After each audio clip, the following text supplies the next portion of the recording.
But the Nostradamus material was very strange.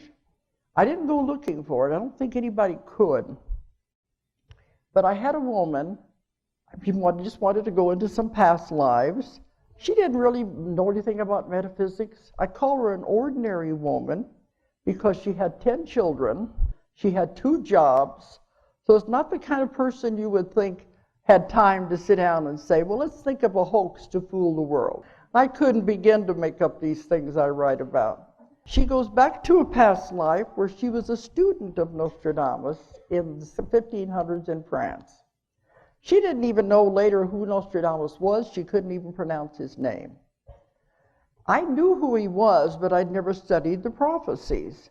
Now they're saying I'm the world's foremost expert on the Nostradamus prophecies. But when I started out, I didn't know anything more than anybody in this room.